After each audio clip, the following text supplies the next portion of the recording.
Halo semuanya, kembali lagi bersama saya Michael. Di video kali ini kita akan bahas update market crypto. Mulai dari nanti kita lihat ada secara analisa teknikal. Kita akan melihat juga berita-berita terbaru market crypto dan mungkin berita untuk minggu depan kira-kira apa. Apakah ada data-data penting yang harus kita perhatikan juga yang bisa menggerakkan market crypto. Ya, jadi di video kali ini kita akan bahas khususnya lebih mengenai Bitcoin juga. Sekali lagi, kalau misalnya teman-teman suka video ini, jangan lupa untuk share videonya, like ataupun subscribe. Kita targetkan untuk like mungkin reach sekitar 250 likes ya. Thank you semua untuk supportnya selama beberapa belakangan ini. Dan ya, kalau teman-teman mau kita terus update, jangan lupa untuk like-nya juga ya. Thank you teman-teman. Kita akan langsung masuk aja ke dalam videonya.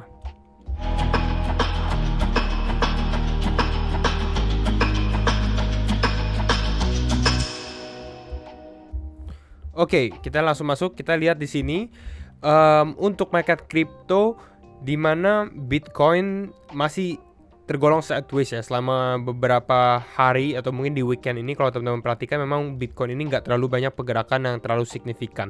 Ya, kalau kita lihat secara di time frame 24 jam atau dalam satu hari terakhir, lebih banyak altcoin. Tapi altcoin juga nggak semua altcoin sebenarnya yang mengalami kenaikan. Hanya ada beberapa altcoin saja. Seperti di sini kita lihat ada Immutable X, FTT, Arweave, salah satu kripto yang kita cukup suka juga ya di bagian storage. Ada Render Token, KuCoin, Rose, dan beberapa kripto lainnya. Untuk yang mengalami penurunan juga ada seperti Rune, Dogecoin, Ordi, Mina, Gala, dan beberapa kripto juga.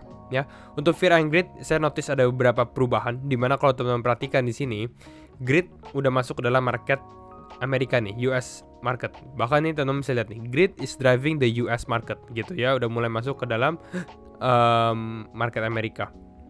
Sedangkan kalau misalnya kita lihat di crypto Fear and Greed, kita juga di fase greed ya, tapi juga sedikit mengalami penurunan juga gitu ya. Ini di level 66. Kita akan lihat apakah ini akan menjadi crypto reset atau enggak gitu ya. Kenapa reset, saya akan bahas di video ini gitu ya. Sebenarnya resetnya bukan mengalami penurunan. Nah, sebelum kita bahas lebih dalam lagi, kita cek dulu. Kita cek yang pertama dari ekonomi kalender gitu ya. Kira-kira ada apa sih tanggal yang penting untuk yang kita perhatikan.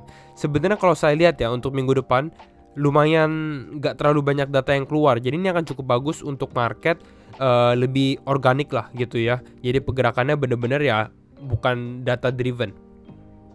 Kalau teman-teman perhatikan, yang akan keluar kemungkinan besar itu ini ya, di tanggal 23 November ya, yaitu adalah FOMC minutes ya.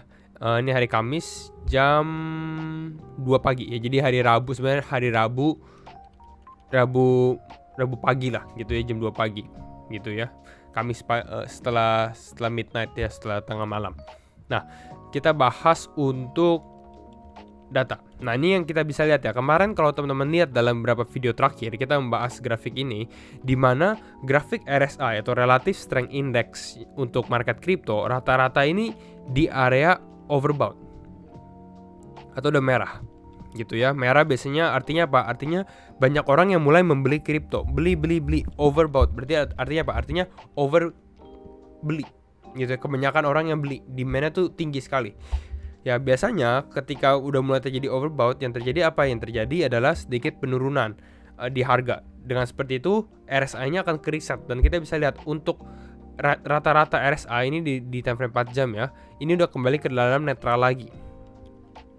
Udah kembali ke dalam neutral. Kalau kita lihat dalam 24 jam mungkin udah ke netral juga nih rata-rata, walaupun masih ada sedikit yang mengalami kenaikan nih kalau kita lihat ya. Jadi ya, ini kita bisa perhatikan nih, dari yang sebelumnya kalau teman-teman compare di video sebelumnya rata-rata di atas gitu ya, sekarang ini udah mulai ke area netral gitu. Jadi udah ada sedikit reset lah gitu, karena kita lihat Bitcoinnya juga lebih sideways, bahkan ada sedikit cenderung ada sedikit pelemahan. Jadi kita lihat di teknikalnya. Oke. Nah, kalau kita lihat dari ini dari derivative screenernya juga, ini juga menarik. Kenapa? Karena ini kalau teman-teman trader secara khususnya ya, ini bisa saya jelaskan gitu ya. Ini visual screener, dimana kalau teman-teman bisa lihat ini ada 4, yaitu adalah longs entering. Ini artinya orang-orang yang membuka posisi long gitu ya. Long artinya buy low, sell-nya high gitu ya. Kalau koin kriptonya naik, ya mereka make money. Short closing ya artinya ya mereka yang sebelumnya shorts, mereka close shorts mereka gitu ya. Lalu di sini ada longs closing, lalu di sini kita lihat ada shorts entering. Nah, kita bisa lihat secara clutternya banyak orang yang kelihatan di daerah ini nih. Secara open interestnya juga dengan price change-nya gitu. Jadi di daerah kisaran 0, level 0 gitu ya. Kenapa? Karena memang market ini masih menunggu pergerakan Bitcoin lagi gitu. Apakah Bitcoin akan mulai breakdown? Kalau Bitcoin breakdown mungkin altcoin juga akan sedikit mengalami penurunan juga, tapi penurunan ini hanya sebagai good dip untuk beli. Ini yang sebenarnya kita sempat bahas beberapa video yang lalu kalau teman-teman lihat gitu ya, good dip yang terjadi dalam market. Atau Bitcoin mulai breakout lagi. Nah, di sini kita bisa lihat nih ada beberapa kripto yang memang sedikit mengalami kenaikan. NMR, ada Render, ada Illuvium dan beberapa kripto juga. Nah, kalau teman-teman lihat nih, ini dari Mas Ducher, dia membahas seperti ini. You think this is a move? Dia bilang ke viewersnya dia lah, apakah menurut kalian ini adalah move atau pergerakan? Kenapa? Karena ini menarik. Yang kita bahas nih, yang kita alami saat ini, kita zoom. Nih, yang kita alami ini di sini nih. Ini baru paling 2 minggu 3 mingguan lah. Gitu ya, bener-bener kita baru kelihatan, wah ini market mulai naik. Awal-awal mungkin 1-2 mingguan nggak gitu kerasa. Ya, 2 atau 3 minggu belakangan ini baru kerasa, wah ini market mulai mengalami kenaikan. Gitu ya. Tapi kalau teman-teman perhatikan, ini yang terjadi nih pada saat bull market. Big movement ya, exponential movement seperti ini yang biasanya terjadi di dalam bull market. Ini yang makanya kita sempat bahas ya, bahwa sebenarnya technically kita masih cukup awal di dalam bull market ini. Kalau teman-teman masih nonton di video ini pada saat baru dibuat gitu ya, mungkin beberapa hari setelahnya, ya masih belum telat gitu ya untuk mulai dollar cost averaging crypto. At least ada exposure juga gitu, karena ya disupport dari beberapa naratif dari Bitcoin juga ya, halving, lalu kita lihat juga ada ETF dan lain-lainnya. Nah, kita juga bisa lihat dari sini. Kalau teman-teman lihat dari DeFi lama, nah nih, kalau saya lihat biasanya DeFi itu yang akan mempengaruhi, atau kita bisa lihat, wah ini dana yang masuk ke dalam market crypto mulai besar itu dari DeFi atau decentralized finance. Dan kalau kita lihat DeFi sebenarnya technically masih belum ada kenaikan yang terlalu signifikan. Kalau menurut saya ini ada kenaikan sih, udah mulai naik dari Oktober 18 ya. Ini udah mulai ada sedikit recovery gitu ya. Kalau teman-teman lihat ini ada sedikit kenaikan, which is good. Tapi secara volumenya sendiri belum kembali ke area yang lumayan tinggi lah, di area kisaran 2022 atau 2021. Kalau saya lihat ya, ini hanya prediksi aja. Ini teman-teman lihat volume saat ini. Wah, ini all time high dan lain-lain ya, yang ini aja gitu ya. Ini tinggi-tingginya seperti itu ya. Nah, yang kita perhatikan apa? Kemungkinan besar pada saat nanti, let's say kita mengalami bull run lagi, kembali lagi ini disclaimer on and do your own research. Pada saat kita mulai mengalami kenaikan, ya kalau memang kita ngalamin, ya seharusnya volume ini akan mengalahkan volume yang baru, akan mengalahkan volume yang sebelumnya nih di tahun 2021-2022 gitu. Bahkan yang menariknya adalah DeFi itu kan sekarang kan bukan hanya decentralized exchange, tapi kita lihat perpetual, lalu ada LSD, staking derivatives gitu ya, lalu ada RWA yang kita sempat bahas di 5 crypto narratives, itu biasanya masuk ke DeFi juga. Makanya ini akan menjadi salah satu sektor yang akan menarik gitu ya. Nanti ya kita beberapa video kedepannya kita juga mungkin membahas kira-kira rekomendasinya apa untuk kripto-kripto di tahun depan gitu ya. Nah, kita bahas sekarang mengenai technical gitu ya. Kalau teman-teman lihat secara technical bagaimana? Sebelum technical mungkin kita lihat dari sini dulu deh, liquidation heat map-nya ya. Kalau teman-teman lihat dari sini, price Bitcoin relatif sebenarnya sideways ya. Kalau teman-teman lihat dari sini nggak terlalu banyak pergerakan. Nah, tapi ada beberapa perubahan yang kita bahas dari gambar sebelumnya yang kalau saya share di Telegram ataupun di YouTube. Yang pertama adalah dulu sebelumnya tuh liquidity zone-nya di area 34.000. Di bawah sini 34. Ya. Tapi sekarang kita lihat dari 34 ini dia naik ke area berapa? Ke area 35. Jadi sekarang 34 lebih tipis gitu ya. Ada tapi tipis. Bahkan lebih strongnya di 35 gitu. Antara dua, yang pertama kalau saya lihat kemungkinan orang-orang lihat, wah ini market strong trennya, jadi bisa jadi nggak akan turun sampai 34, mungkin 35 aja sih maksimum. Mungkin mereka bisa melihat seperti itu gitu, karena memang benar kita lihat Bitcoin bisa holding trennya cukup lumayan kuat. Nanti kita bahas lagi di teknikalnya. Sedangkan kalau untuk resistance itu masih di kisaran area 38 dan 40 ini masih strong sih, 40.000 menjadi pertanyaannya adalah sebenarnya apa? Apakah Bitcoin bisa touch atau menyentuh area 40.000 di tahun ini? Gitu ya. Ini kan hanya sekitar 1 bulan ya mungkin 5-6 minggu, 5,5 minggu lah gitu ya untuk sebelum tahun ini berakhir. Jadi apakah Bitcoin bisa hit 40.000 sebelum tahun ini berakhir? Itu akan menjadi pertanyaan yang besar juga. Nah, sekarang kita masuk ke dalam teknikal kali ya. Kita lihat secara teknikalnya. Oke, nah kita masuk ke dalam teknikal. Kita review dulu. Yang pertama mungkin kita lihat dulu ke area 4 jam ya seperti biasa. Ini kalau teman-teman perhatikan, kembali lagi disclaimer on and do your own research. Simpelnya sebenarnya ini. Kalau teman-teman lihat, ini saya baru clean grafiknya gitu, jadi lebih mudah dimengerti semoga. Yang pertama, ini ada tren. Ini tren yang cukup lumayan kuat lah. Ini dari Bitcoin kan naik nih. Di sini kalau teman-teman lihat, ini Bitcoin mengalami kenaikan gitu ya. Lalu dia mulai konsolidasi. Jadi saya mulai ambil trennya tuh di area dia konsolidasi ini. Artinya kalau misalnya dia breakdown, let's say dia turun ke area ini gitu ya, turun ke bawah, ini udah break trennya lah secara short term ya. Karena ini kan baru dari 23 Oktober trennya gitu ya. Jadi ingatnya adalah kalau misalnya tren ini turun, bukan berarti kita masuk ke dalam bear market, oh Bitcoin akan turun sampai 20.000, 18.000, nggak seperti itu gitu ya, karena ini short term aja. Nah, kalau kita lihat lebih close, kita lihat lagi secara lebih kecil lagi secara time frame ya. Nah, kita lihat dari sini.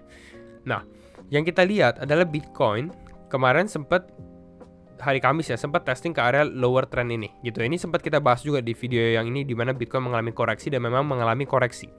Lalu dia mulai creeping back up lagi ya, mulai mengalami kenaikan tapi di area tengah. Ya ini line tengahnya dia. Maka di sini saya bahas untuk saat ini ada dua potensi resistance. Yang pertama, resistennya itu di area 38.000 yang tadi kita bahas di sini, 38. Lalu ada di area 35-an.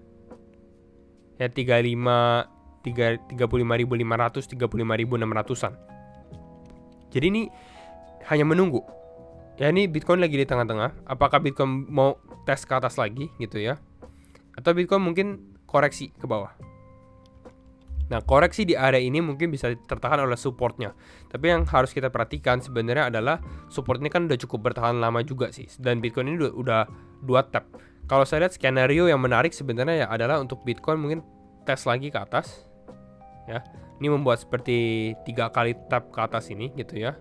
Lalu mulai mengalami penurunan, mungkin testing ke area ini, sedikit upside, lalu baru breakdown. Gitu ya. Ini salah satu skenario yang mungkin bisa terjadi untuk Bitcoin. Nah, tapi kita akan lihat aja. Lihatnya apa? Lihatnya adalah market kira-kira bagaimana Bitcoin bergeraknya seperti apa gitu. Tapi yang kalau saya lihat, kalau misalnya Bitcoin tes 38 mungkin posisinya cenderung lebih ke arah short gitu ya, karena ya kembali lagi kalau teman-teman lihat RSI-nya kan baru reset gitu ya. Nah, untuk mengalami breakdown, kalau misalnya mengalami breakdown, sebenarnya kalau saya lihat yang saya suka adalah demand zone-nya. Demand zone yang saya lebih prefer seperti yang teman-teman lihat dari sini, ini tuh di area bawah sini, yaitu ada 33.000. Nah, kenapa 33.000? Itu kan menjadi salah satu pertanyaan. Sebelumnya 32 gitu ya, tapi kan namanya harga bergerak terus, kita ganti lagi gitu, ganti skenario. Nah, kalau untuk analisanya sebenarnya hampir sama. Ini dari trendline weekly-nya atau trendline daily-nya yang cukup panjang sih kalau teman-teman lihat. Ini saya ambil dari bottom trendline di sini. Lalu dia testing ke area ini gitu ya. Lalu testing ke area ini gitu ya. Lalu di sini kan Bitcoin mengalami breakout.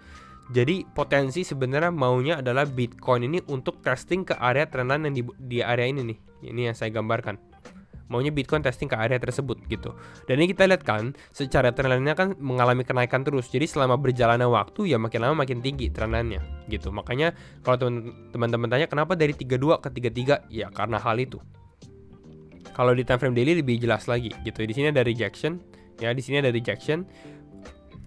Lalu Bitcoin breakout gitu ya.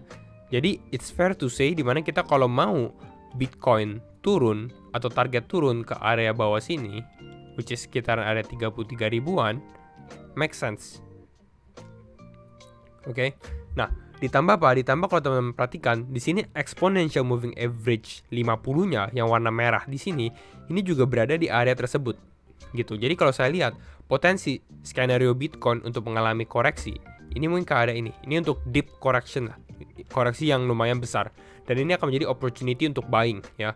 Beli opportunity, beli apa? Beli yang mungkin kripto-kripto yang naratif yang sempat saya bahas juga di video ini, ataupun rekomendasi-rekomendasi ini seperti top crypto 2024 dan lain-lainnya gitu. Jadi udah ada plan lah kalau misalnya market mulai mengalami koreksi gitu ya. Kenapa? Karena ya kalau kita lihat untuk di posisi saat ini di area 36 ribuan agak susah kalau mau beli gitu. Kenapa? Karena kita lihat market udah mulai mengalami kenaikan. Biasanya pada saat kita beli, dan kita lihat ya fear and greed itu juga masih di fase greed gitu ya. Jadi ya masih was-was lah kalau saya mau beli. Saya lebih baik beli di saat harganya merah gitu, atau Bitcoin mengalami koreksi, jadi lebih enak. Jadi kira-kira ini, jadi kita lihat sekarang Bitcoin lagi di middle line, masih menunggu pergerakan atau movement dari Bitcoin sendiri gitu, nggak mau terlalu terburu-buru. Lalu kalau kita lihat juga Bitcoin dominance, ya Bitcoin dominance juga kita lihat mengalami kenaikan lah dalam beberapa hari terakhir. Makanya kita lihat altcoin mulai sedikit melemah, beberapa altcoin melemah gitu ya. Jadi mungkin ini dulu untuk update market crypto hari ini. Dan kalau misalnya teman-teman suka video ini, jangan lupa untuk share videonya, like ataupun subscribe. Kita targetkan 250 likes. Semoga teman-teman bisa mencapainya. Dan thank you semua untuk supportnya, and thank you for watching. See you in the next video. Bye bye.